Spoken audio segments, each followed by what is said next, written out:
guys, so for today, gagawa po tayo ng candy cane. Kailangan lang natin ay red at green na ano po. Ewan ko po ang tawag. Tapos gagawa po kayo ng ribbon. First, yung green at red. Yung red nasa right hand, yung green nasa left hand. Tapos ilalagay natin, dapat pantay yung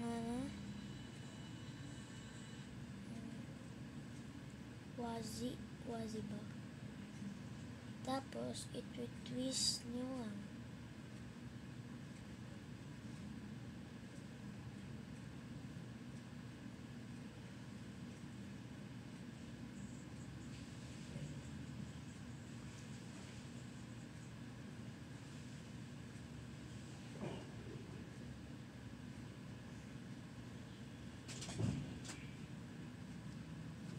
Baka di kayo nandiyan.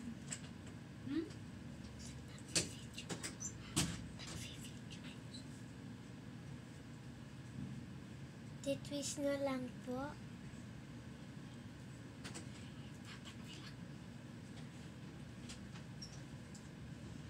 Tapos, diba ganyan na po. May pula po dito. Tapos, yung edge po, igaganyan nyo po. Ilalagay nyo po letter J. Tapos, ganun po. Tapos, ganito po. Tapos, yung ribbon, yung dalawang dulo po, ilalagay nyo po dito. Tapos, iti-twist nyo po yung ito po, yung mga line. Yung mga lines.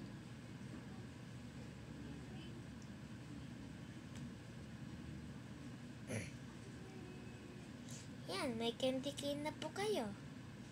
Yan po ang final result.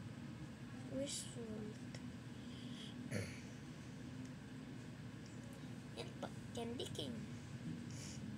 Yan lang po, candy cane. Pwede po kayo maggawa po nito. Wow, sometimes she got no lips in my arms.